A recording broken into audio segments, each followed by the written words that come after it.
Phoenix ranked as the 10th major city in the United States that is considered house rich. Not house poor, house rich. And what they mean by house rich is that most of the homeowners are able to comfortably afford the home that they live in. And all of this came from an article published by the Phoenix Business Journal last week, which highlighted a study by All Star Homes. In this study, there were two criteria they looked at to determine if an area was house rich. These are the two criteria. Number one, home ownership was dominant, meaning owner-occupied homes actually outran, or there was more of them than rentals in that market. The second criteria was that homes in this area were relatively comfortable to afford compared to the median income in that metropolitan city. Now, with inflation increasing and mortgage rates increasing, this seems a little surprising, particularly given the events that we've seen the past year and a half. However, the one thing the article does highlight is that Phoenix is kind of being taken over by high income earners. So what's really going on? Is Phoenix really as house rich as this article indicates? I am Courtney Strzelczyk, your local Phoenix realtor, here to share the good, the bad, and the ugly of living here in Phoenix. And if you have any questions about buying, selling, or relocating,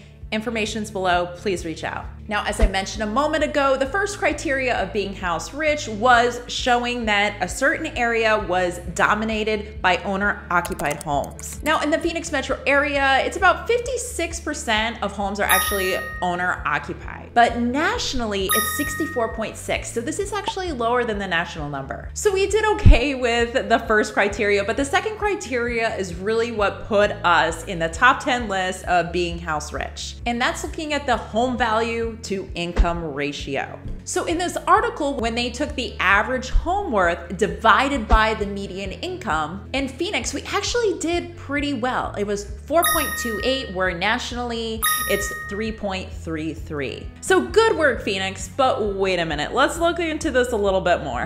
However, this is my one qualm with the data they collected. Now, the data was collected from the US Census Bureau, which is an accurate source, no doubt. But the problem is the dates the data is from, 2017 to 2021. And as you probably know, a lot has changed in the real estate market in the past 2 years. So the median income at the time of when they collected this data was just shy of $65,000 a year, where the median value of an owner-occupied home was $277,000. Today, the data looks a little different. The median sales price, according to the Transcript report, and this is real-time data, the data collected the last 30 days of recent sales. And the median sales price was $440,000, so just a little bit higher than it was based on this article. Okay, so we know that home values have increased quite a bit, but have income or wages also increased at the same rate? So basically what I'm asking is, do we have the income to match house prices in order to maintain the title of house rich? So unfortunately, we don't have the data from US Census Bureau regarding income. 2021 is the latest reports from the US Census Bureau. However, if you do look at housing Maricopa is the county that Phoenix Metro is in, they actually showed that the salary here in the Phoenix metro area has increased to $88,000. So salary has gone up a considerable amount because Phoenix Metro was one of the top destinations in the US for migration patterns for high net worth households. And Andrew Turley, president of Phoenix Valuations, said this stat isn't necessarily that surprising, considering that Phoenix is a haven for wealthy families and individuals due to our pro-business environment and low taxes, personal taxes and business taxes. Now, if we consider that criteria of being house rich, home value to income ratio, and we can look at today's data by looking at the Transcript median sales report divided by the annual income here in the Phoenix metro area, and it actually gives us a score of 5, which is actually considerably higher than what was indicated in this article based on data collected prior to 2021. However, this ratio still doesn't take into consideration the impact of mortgage rates. You have to remember, in 2021, the mortgage rates were at historical lows. So it was much more affordable to buy a home. Your monthly payment was gonna be considerably lower. So today, the issues with affordability, it's not necessarily just the sales price. Now, I'm gonna talk about that in a little bit. Hang on for one moment, but I do wanna break apart how Phoenix does compared to other areas in the United States when looking at at being house rich. Now, as far as other states being house rich, first place actually was West Virginia. Now, as being the least house rich, California, of course, came in first, followed by Hawaii, New York, Nevada, which I was actually a little surprised by, and Oregon.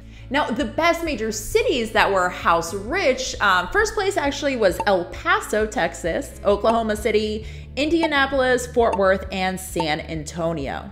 Now, these are the major cities. Now, when we look at all cities, major and minor, Buckeye, Arizona actually made it pretty high on the list. And a few other smaller cities in the Phoenix metro area also made the list, including Goodyear, that was number 19, and then Gilbert was 39. Now, let's get to it, really address some of the flaws that come with the title of being house rich, and that it doesn't really necessarily look at affordability because we aren't considering that monthly payment. Now, there's another data point that I think does a lot better job in really showing the affordability or how affordable an area is, and this is the Housing Affordability Index, also known as the HAI. And you can actually find all this data on the Federal Reserve website. And what this really looks at is based on the annual income, how many people can actually afford what the monthly payment would be for that median sales price. A value of 100 would mean that the median income household can afford the median sales price. And unfortunately, the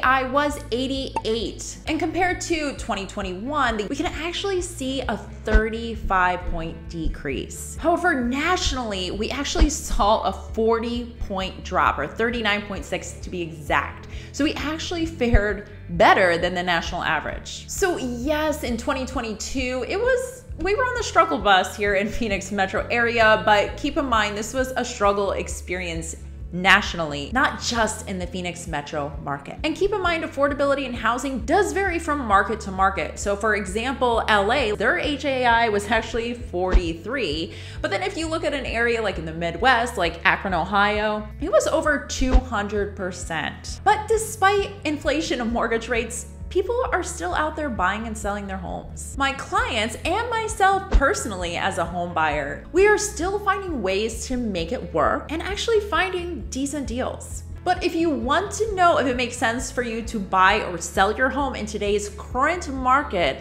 please check out this video right here. I do break it down. And in this video, I promise I'll give it to you straight. Now, thank you so much for your time, and I hope you have a fantastic day.